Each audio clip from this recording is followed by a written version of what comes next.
Somewhere in the middle of the Bering Sea, about 200 miles from the nearest village in Alaska, there is an island that almost nobody has ever heard of. It is 32 miles long, 4 miles wide, a thin strip of tundra and sea cliffs surrounded by some of the most violent water on the planet.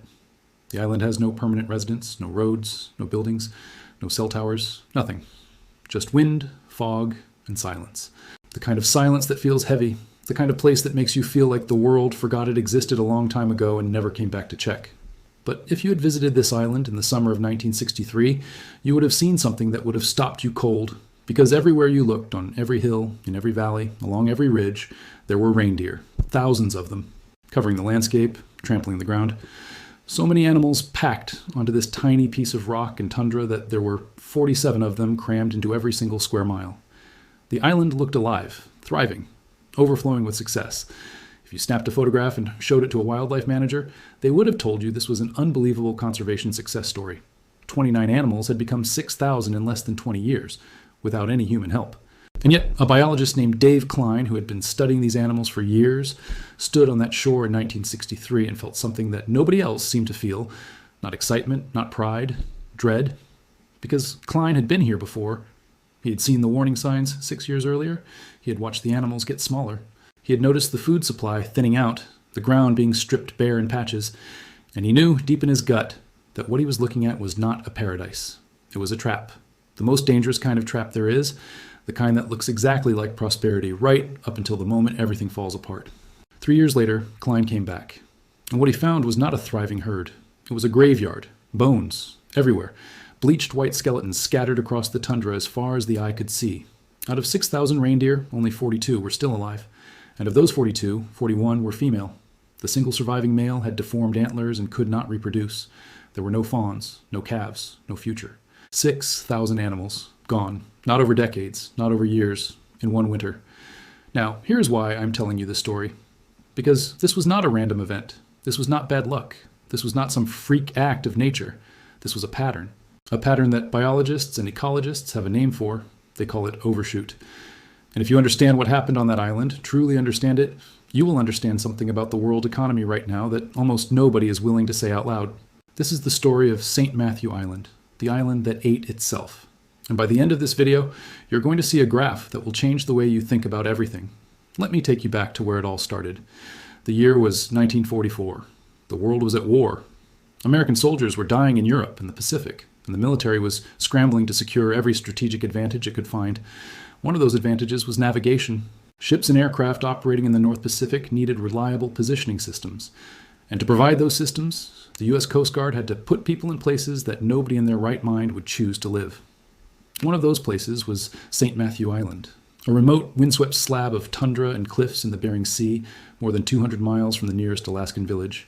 The Coast Guard installed a long-range navigation station called a LORAN station to help captains and pilots pinpoint their locations. They stationed 19 men on the island to operate it. Electrical technicians, cooks, medics, just 19 guys alone on one of the most isolated pieces of land on Earth. Now, getting supplies to St. Matthew was a nightmare. The waters around it were poorly charted and dangerous. Weather windows for safe passage were narrow and unpredictable. So the Coast Guard came up with a backup plan, just in case the supply ships could not get through.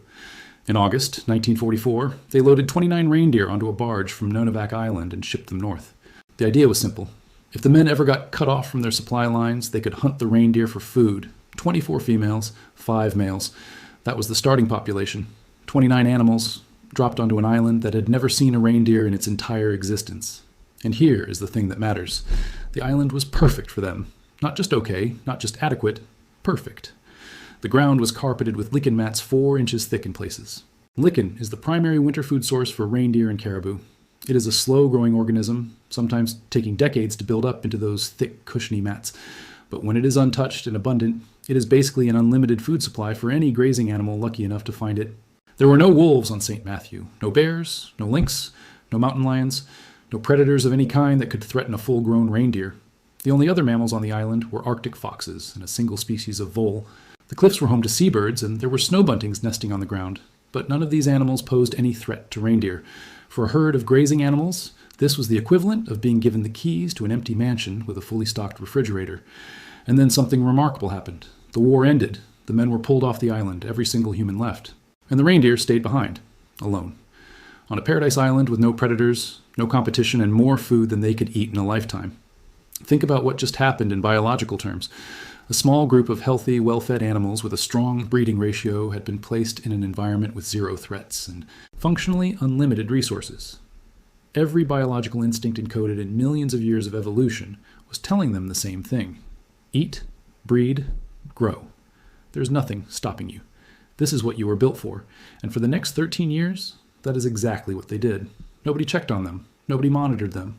Nobody even thought about them. The reindeer were on their own. And in the absence of any outside pressure, they did what every living organism does when conditions are perfect. They exploded. Now, it is worth pausing here to understand why this setup is so significant. Because what happened on St. Matthew was not just a wildlife story. It was a controlled experiment, though nobody intended it to be one. You had a closed system, an island with clearly defined boundaries. You had a population with a known starting point, 29 animals. You had abundant resources, and you had zero predation, zero competition, zero regulation of any kind. It was the biological equivalent of giving someone an unlimited credit card with no minimum payment and no consequences. At least, no consequences that anyone could see yet. In 1957, a young wildlife biologist named David Klein finally got a ride to St. Matthew Island. He was working for the U.S. Fish and Wildlife Service at the time, and he had heard about the reindeer that had been left behind after the war. Nobody knew what had become of them. For all anyone knew, they might have died off years ago. Klein wanted to find out. Klein and his field assistant, a man named Jim Wisenhint, hiked the entire length of the island that summer, 32 miles of tundra, ridges, and valleys. And what they found amazed them. The 29 reindeer had become 1,350. In 13 years, without any human management, without any predators, without any disease outbreaks, without any intervention of any kind, the herd had multiplied by a factor of nearly 50. Klein calculated an average annual growth rate of about 34%. For context, a healthy, well-managed reindeer herd on the Alaskan mainland might grow at 5 to 10% per year. These animals were growing at 3 to 6 times the normal rate. It was explosive. And they were not just numerous, they were enormous. Klein carefully weighed and measured them and compared the numbers to reindeer from domestic herds on the mainland. The St. Matthew females were 24 to 53% heavier than their mainland counterparts. The males were 46 to 61% heavier. These were the fattest, most physically impressive reindeer Klein had ever seen in his career. Their coats were thick, their bodies were round. They looked like animals that had never known hunger, because they had not. Everything about this population screamed success. High birth rates, low mortality, big healthy bodies, abundant food still visible on the ground. If you were looking at the numbers and nothing else, if you were reading a spreadsheet and not walking the island, you would have concluded that this was the single greatest reindeer habitat on Earth. A textbook case of how well things go when you remove every obstacle to growth. But Klein was a careful scientist, more careful than most. And while anyone else might have looked at those fat, happy animals and seen nothing but a triumph, Klein noticed something that most people would have missed entirely. Something that did not show up in the population count.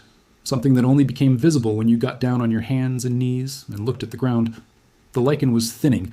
In certain parts of the island, particularly the areas where reindeer concentrated during winter, the thick 4-inch mats that had greeted the original 29 animals were being trampled flat and overgrazed. The animals were eating the lichen faster than it could grow back. And lichen is not like grass. Grass can bounce back in a single growing season. You can mow your lawn on Monday, and it will be tall again by Friday. Lichen does not work like that. Lichen grows at a rate of just a few millimeters per year. A mat that takes 50 to 100 years to build can be destroyed by one winter of heavy grazing. And once it is gone, it does not come back quickly. Not in a year, not in a decade, sometimes not in a human lifetime. Klein flagged this in his reports. He essentially said, look, the population numbers are incredible, but the food supply is being degraded. If this trajectory continues, there is going to be a serious problem. He could see that the invisible foundation of the entire system was being eaten away even while the visible surface still looked green and healthy. Nobody was in a position to do anything about it. The island was too remote. There was no management plan. There was no practical way to cull the herd or relocate animals. The reindeer were going to do what reindeer do. And what reindeer do, when food is there for the taking and there is nothing stopping them, is keep eating and keep breeding until something forces them to stop. The clock was ticking. But nobody could hear it yet. And this right here is the most important point of the entire story so far. Because here's the paradox of overshoot. The moment when things look the best, when the numbers are the highest, when growth seems unstoppable, that is often the exact moment when the system is most vulnerable. Peak prosperity and peak fragility happen at the same time. The herd was at its largest. The lichen was at its thinnest. The surface had never looked better. The foundation had never been weaker. I want to introduce you to a concept that is going to reframe everything you think you know about growth and prosperity. It is called carrying capacity. Every environment on Earth has a limit, a maximum number of organisms it can support over the long run. This limit is not fixed in stone. It can go up or down depending on conditions. Better rainfall might increase the carrying capacity of a grassland. A drought might decrease it. New technology might temporarily increase the carrying capacity for a human population.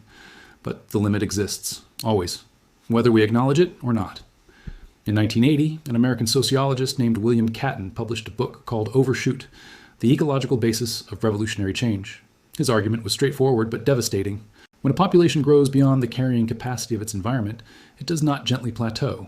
It does not politely level off and find a sustainable equilibrium. It overshoots. It blows right past the limit, and then it crashes. Not gradually, not in a managed decline. It crashes violently and suddenly. And here is the part that keeps ecologists awake at night. The crash does not just bring the population back down to the original carrying capacity, it brings it below that level. Because in the process of overshooting, the population damages the environment so severely that the carrying capacity itself is reduced. The land can no longer support as many organisms as it could before the overshoot happened. The system does not just reset, it degrades. This is exactly what was unfolding on St. Matthew Island between 1957 and 1963, and the terrifying thing is, you could not see it by looking at the reindeer. You could only see it by looking at the ground beneath their feet. The lichen, which had been the foundation of the entire food web on the island, was being consumed at a rate that vastly exceeded its ability to regenerate. By 1963, Klein found that lichens had been virtually eliminated as a meaningful component of the reindeer diet.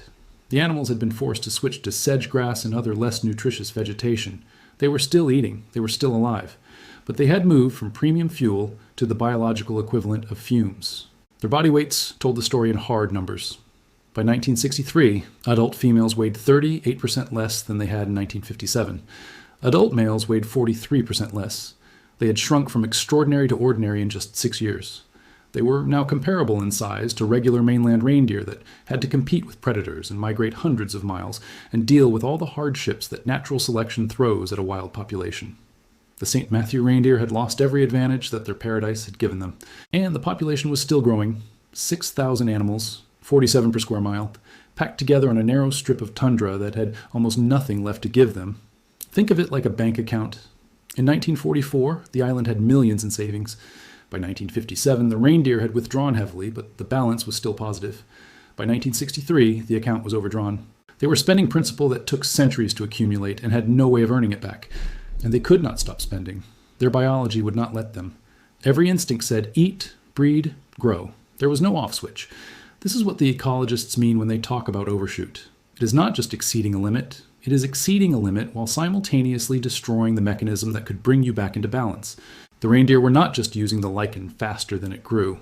They were compacting the soil with their hooves. They were damaging the root structures. They were creating conditions that would prevent regrowth even after the pressure was removed. Every day they survived past the point of sustainability, they were making the eventual recovery harder. They were not just borrowing from the future. They were burning the future down. The island was a bomb, and winter was the fuse. The winter of 1963 to 1964 in the Bering Sea was brutal.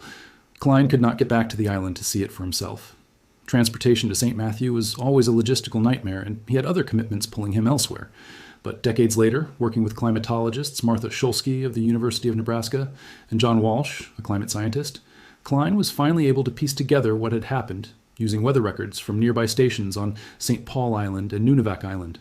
The data painted a grim picture. That winter brought relentless windstorms, freezing temperatures that persisted for weeks without relief. And then came the snow, record amounts of it. St. Paul, Alaska recorded approximately 140 inches of snowfall during the 1963 to 1964 season. The snow did not just accumulate, it packed down into hard, ice-like crusts on the surface, crusts that the weakened, underweight reindeer could not break through to reach whatever scraps of vegetation might have been left underneath. Now here is the critical thing that most people miss when they hear this story. This was a bad winter, yes. Extreme in some measurements? Absolutely. But the Bering Sea has harsh winters routinely. Reindeer on the mainland of Alaska and across the Arctic survive conditions just as brutal every single year. Wild caribou herds in northern Canada and Siberia endure even worse. They do not collapse. So what was different about St. Matthew? Everything. The mainland herds can migrate. They can move hundreds of miles to find areas where the snow is thinner or where food is more accessible. They can spread out across enormous territories. And critically, their numbers are kept in check by predators, by disease, by competition. They never grow so massive that they wipe out their own food supply. The whole system is in a rough balance, constantly adjusting. The St. Matthew reindeer had none of that. They were trapped on a 32-mile island. They could not migrate, they could not leave. They had already eaten everything worth eating, and when that hard winter landed on them, they had zero margin for error. No reserves of fat, no alternative food sources, no escape route. The system was so fragile that a single bad season, one stressor, was enough to destroy it completely. Klein found the evidence when he finally got back to the island in the summer of 1966. He had been warned by Coast Guard men who visited in 1965 and found skeletons instead of game animals. But even that warning did not prepare him for the scale of what he saw. The island was littered with bones, skeletons everywhere. And among those remains, Klein discovered something that haunted him for decades. The tiny bones of unborn calves, still nestled inside the rib cages of their mothers. The pregnant females had died during or shortly after the worst of the storms, taking their unborn young with them. Out of 6,000 reindeer, 42 survived, 41 females. One male with abnormal antlers that was almost certainly unable to reproduce. No fawns, no calves, no next generation. A 99% die off in a single winter season. The largest single-year crash ever recorded in any reindeer or caribou population anywhere in the world. And within the next decade or so, even those survivors were gone. One by one, they died off. Without a viable breeding population, the herd simply aged into oblivion. By the 1980s, the largest mammal on St. Matthew Island was the Arctic fox. The unintended experiment in population dynamics and range ecology ended the same way it had begun, with winds howling over empty tundra. Except now the lichen was gone too. The island was poorer than it had been before humans ever touched it. Klein spent the rest of his career thinking about what he had witnessed. It was not just a wildlife tragedy. It was a lesson. A lesson about what happens when growth outpaces the capacity of the system to sustain it. A lesson about what happens when the signals of danger are invisible until the catastrophe has already become inevitable. And a lesson about how fast a system can go from peak prosperity to near total collapse when the margin of safety has been silently consumed. Now, I could end the story here and call it a sad wildlife tragedy on a remote island. But that would be missing the point entirely. Because what happened on St. Matthew Island is not a one-time event. It is a pattern. One of the most well-documented patterns in all of ecology. And it has repeated itself in different forms, with different species and different environments, over and over throughout history. In 1911, 25 reindeer were introduced to St. Paul Island in the Pribilof chain, also in the Bering Sea. The population boomed to over 2,000 within decades. Then it crashed. Same pattern, same arc, same ending. On Easter Island in the Pacific, Polynesian settlers arrived to find an island covered in giant palm trees. Those trees were the foundation of their entire civilization. They used them for food, for building, for making canoes to fish with. The population grew. Resources seemed endless. The trees were cut down faster than they could grow back. And when the trees were gone, the society collapsed. The population fell from an estimated 10 to 15,000 at its peak to just a few thousand by the time Europeans arrived. They had eaten their own foundation, or look at the Grand Banks cod fishery off Newfoundland. For 5 centuries, cod were so plentiful that early European explorers reported you could practically scoop them out of the water with your bare hands. The fishing industry built entire communities around this seemingly endless abundance. Technology improved year after year. Harvests grew bigger and bigger. And then, in 1992, the cod population collapsed so suddenly that the Canadian government declared a total moratorium on cod fishing. An industry that had sustained generations of families was gone in what felt like overnight. 30 years later, the stocks still have not fully recovered. Each of these stories follows the exact same arc. Discovery of abundance. Exponential growth fueled by that abundance. Invisible depletion of the underlying resource. And then a crash that surprises everyone, except the few people who were paying attention to the foundation instead of the surface. William Catton spent his entire career studying this pattern. He argued, and he was not alone in this, that human civilization itself is running the same script. Not on an island, not in a fishery, but on the entire planet. His argument was that when we discovered fossil fuels, we essentially found our lichen. Coal, oil, and natural gas gave us access to energy that had been stored underground for hundreds of millions of years. We used that energy to revolutionize agriculture, to build industrial economies, to power a population explosion from about 1 billion people in 1800 to over 8 billion today. But fossil fuels are not lichen that grows back over a few decades. They are not a renewable resource on any human timescale. We have been drawing down an inheritance that took geological ages to accumulate, and we have been spending it like there is no bottom to the account. Catton had a term for this. He called it phantom carrying capacity. The idea is that we think Earth can support 8 billion people because we are currently supporting 8 billion people. But we are only able to do that by burning through a one-time geological inheritance at a staggering rate. The moment that inheritance becomes too costly to extract, or the moment the side effects of burning it destabilize our climate enough to disrupt food production, the phantom vanishes. And the real carrying capacity, the number the planet can actually support sustainably, reveals itself. And it is almost certainly a much smaller number than the one we are currently running. Here's the part that connects St. Matthew directly to our present moment. In every single one of these cases, the reindeer, the Easter Islanders, the cod fishery, the pattern is identical. The population or the economy did not collapse because the resources ran out completely. They collapsed because the resources ran thin enough that one external shock, one bad winter, one drought, one policy mistake, was enough to push the system past its breaking point. It was not the absence of the resource that killed them. It was the loss of the margin, the cushion, the buffer that separates a system under pressure from a system in free fall. And if there is one thing that defines the global economy right now, it is the disappearance of buffers. Savings rates are low, government reserves are depleted, corporate balance sheets are loaded with debt. Central banks have already used their most powerful tools and are running out of ammunition for the next crisis. We are a system running without a safety net, sprinting on a tightrope, and congratulating ourselves on how fast we are moving. All right, let us bring this home, because I know some of you are thinking, okay, interesting biology lesson, but what does this have to do with the economy? What does this have to do with my savings, my mortgage, my retirement plan? Everything. And here's why. Think about the global economy from 2008 onwards.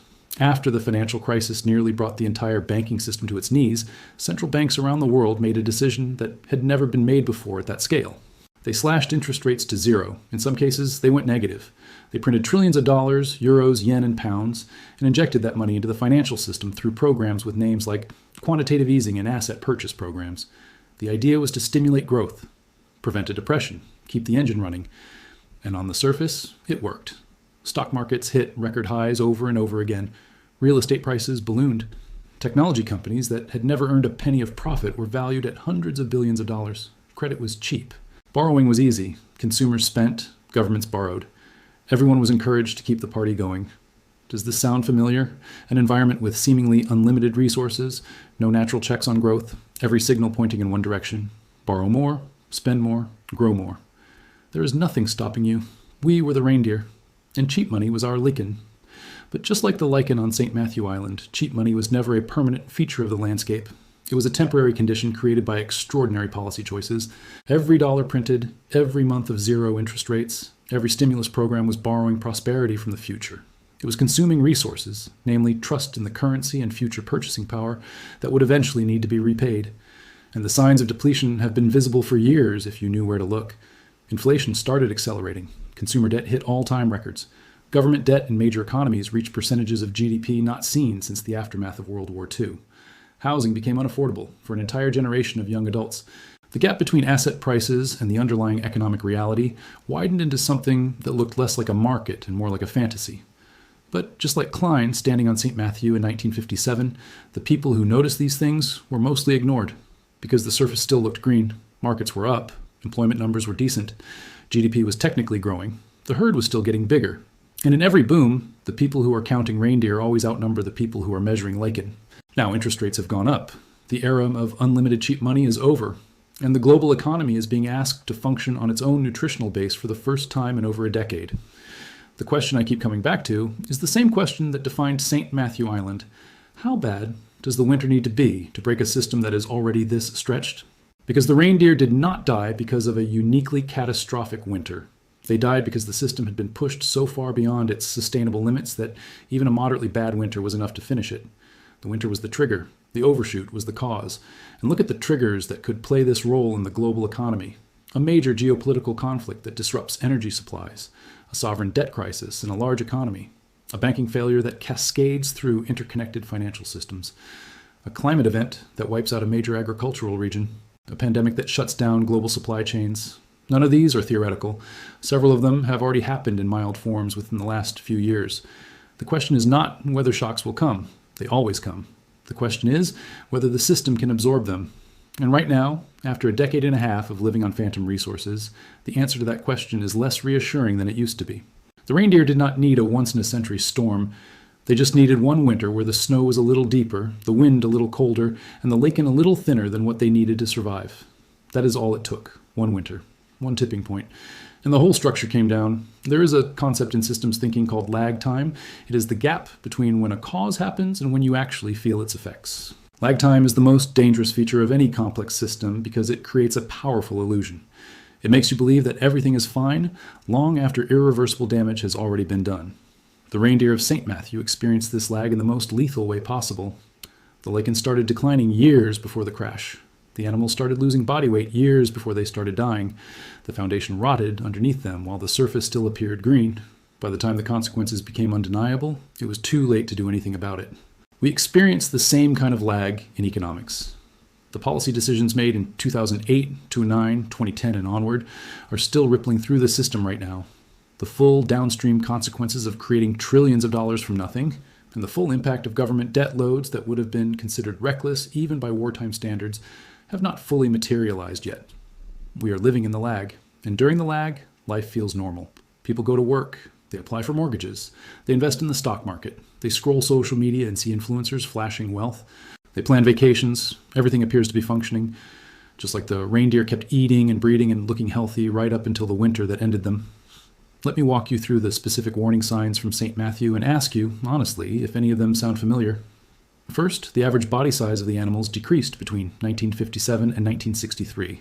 They were smaller, not dramatically, not enough to cause alarm on its own, just a quiet, persistent decline in the quality of the individual, even as the total number of individuals kept climbing. In economic terms, that looks like declining real wages, shrinking purchasing power. The average working person today can afford less housing, less education, less healthcare per hour worked than the average working person could a generation ago, even though the total economy is larger. The herd is bigger, the individuals are getting weaker. Second, the ratio of young reindeer to adults dropped. Fewer yearlings were making it to maturity. The pipeline of fresh, healthy new animals was narrowing even while the total herd count was at its highest. In economic terms, that looks like declining birth rates across every developed economy. Young people unable to afford families, fewer new businesses being started, less appetite for entrepreneurial risk. The growth rate was still technically positive, but the quality and sustainability of that growth was quietly falling apart. Third, and this is the one that matters most, the food source shifted from high quality to low quality. The reindeer went from lichen to sedge grass. They were still eating, they were still alive, but the nutritional basis of their existence had been fundamentally downgraded. In economic terms, that looks like the shift from productive investment to speculative investment, from building factories and infrastructure to inflating real estate bubbles and chasing financial engineering. The economy is still moving, money is still changing hands, but the underlying quality of economic activity is not what it was. The reindeer had no capacity to read any of these signals. We can. The real question is whether we choose to. Because the most dangerous thing about lag time is not the lag itself. It is what happens to people psychologically during the lag. When consequences are delayed, people start to believe there are no consequences. They confuse the absence of a crisis with the absence of a problem. They see a decade of growth following reckless policies and conclude that the reckless policies must have been fine all along. They mistake the lag for proof that the system is invincible. This is exactly what happened to the reindeer. Between 1957 and 1963, every visible metric still pointed upward.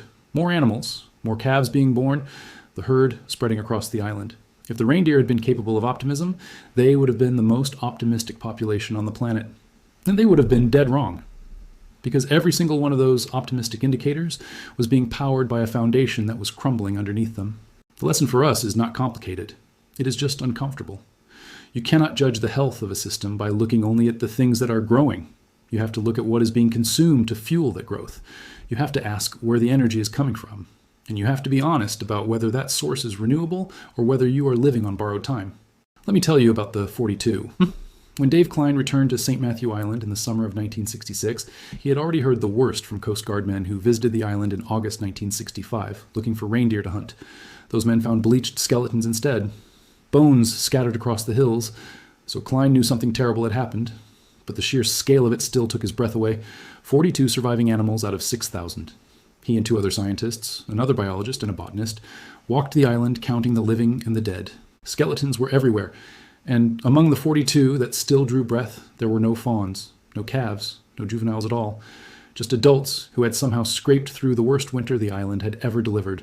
And here is the detail that Klein said stayed with him for the rest of his life. 41 of those survivors were female. Only one was male. And that solitary male had abnormal antlers, almost certainly a sign of a hormonal or developmental problem that meant he could not breed. Think about what that means in practical terms. Even the survivors had no viable future. The crash did not just reduce the population, it destroyed the population's ability to regenerate. There were not enough healthy breeding pairs to rebuild. The damage was not just numerical, it was structural. It was like a company that loses not just revenue, but all of its senior leadership, its intellectual property, and its manufacturing capability in the same event. You do not bounce back from that. Over the following decade, those remaining reindeer slowly died off, one by one. With no way to reproduce, the population simply aged into extinction. By the time Klein visited again in the 1980s, there were no reindeer at all. The Arctic fox was the largest mammal on the island again. The experiment was over, and the lichen? Gone too. Studies done on the island in the 1990s found that the lichen was slowly beginning to recover, but it would need many more decades to approach anything like the thick mats that had existed when the reindeer first arrived in 1944. The carrying capacity of the island had been permanently reduced for any timescale relevant to the animals. Not for a season, not for a decade, for generations. This is the key takeaway. Overshoot does not just kill the population. It kills the environment's ability to support the next population. The crash is not a reset button. It is a downgrade. The system comes back weaker, poorer, less capable than it was before. And when we look at major economic disruptions throughout history, we see the same dynamic. The Great Depression did not just shrink output for a few years and then everything went back to normal. It fundamentally transformed the political landscape, the financial architecture, and the social contract of the entire Western world.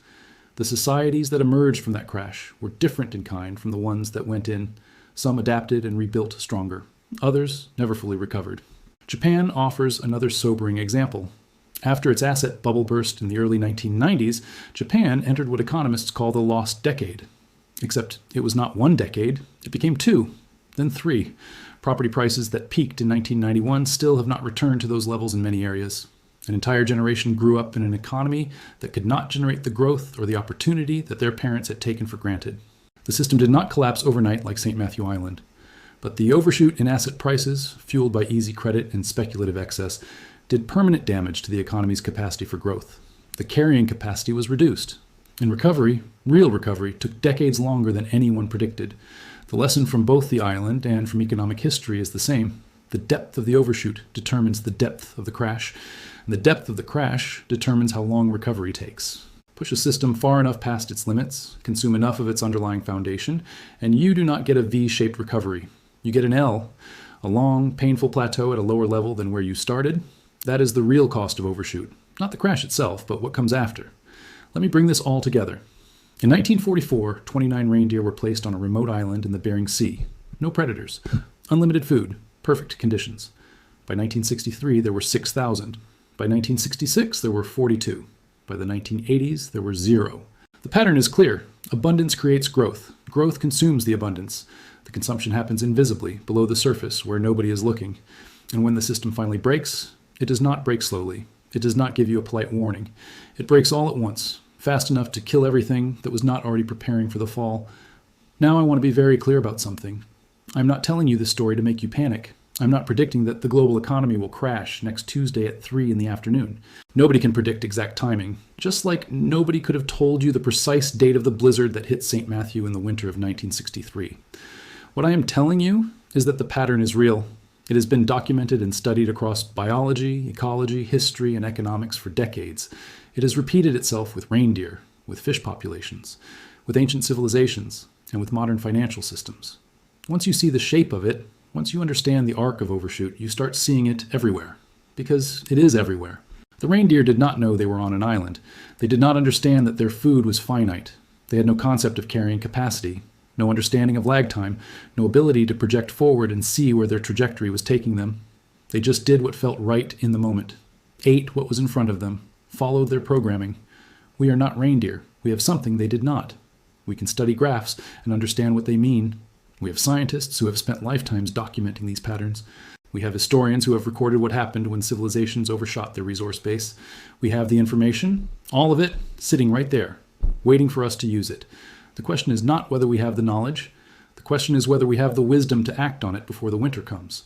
Dave Klein, the biologist who devoted decades of his life to understanding what happened on St. Matthew, said something near the end of his career that I keep coming back to. He said that in isolated or fractured environments, wildlife populations can be driven to extinction by severe weather events. And John Walsh, the climatologist who helped him reconstruct the deadly winter of 1963, echoed the same idea. They were not just talking about reindeer. They were talking about any system that becomes too concentrated, too dependent on a single resource, too far removed from the checks and balances that keep growth sustainable. Earth is bigger than St. Matthew Island. But the principles are the same. Our resources are not unlimited. The cheap energy that powered the last 2 centuries of growth, fossil fuels, our lichen, is being consumed faster than anything can replace it. And the financial systems we have layered on top of that energy are more leveraged and more interconnected than at any point in human history. But here's the difference. The reindeer could not prepare. They could not diversify their food sources. They could not build reserves for a hard winter. They could not migrate off the island. They were prisoners of their own biology. We are not prisoners. Not yet. We can learn from patterns. We can choose to build resilience instead of chasing maximum growth. We can look at the ground instead of just counting heads. We can be the person who sees the thinning lichen while everyone else is celebrating the growing herd. And resilience does not mean pessimism. It does not mean hiding in a bunker or stuffing cash under your mattress. It means being honest about risk. It means diversifying your dependencies so that no single shock can take you out. It means investing in things that have real value, not just inflated prices. It means building the kind of life and the kind of community and the kind of skill set that can weather a hard winter whenever it comes. Because winters always come. That is not pessimism. That is just weather. The reindeer could not learn from St. Matthew Island. But you can. That is your advantage. That is your edge. And that is why stories like this one are not just interesting. They are essential. I'm going to keep bringing you these stories, the hidden patterns in nature and history and the systems that shape our world. Because the more you understand how systems really work, the better positioned you are when those systems shift. If this video changed the way you think about something, hit subscribe. Share it with one person who needs to see it. And drop a comment telling me this. What is the lichen in your life? What is the resource you depend on that you have been taking for granted? What is the thing you assume will always be there that you have never actually checked on? Maybe it is your income. Maybe it is cheap consumer goods shipped from the other side of the planet on supply chains that nobody fully understands. Maybe it is the assumption that real estate prices always go up. Maybe it is the belief that government debt does not matter. Maybe it is something smaller and more personal, a relationship you have been neglecting, a skill you have not updated, a foundation in your own life that has been eroding while you were too busy counting your wins to notice. Whatever it is, now is the time to look at it honestly, before the winter comes, not because the winter is coming tomorrow. Maybe it is, maybe it is not. Nobody can tell you that. But the time to reinforce the foundation is always before the storm, never during it. The reindeer who survived that winter on St. Matthew were not the strongest or the smartest. They were just the ones who happened to be in the right spot when the blizzard hit. That is not a strategy. That is luck. And luck is not a plan. The reindeer never got a chance to ask themselves that question. You still do. Do not waste it.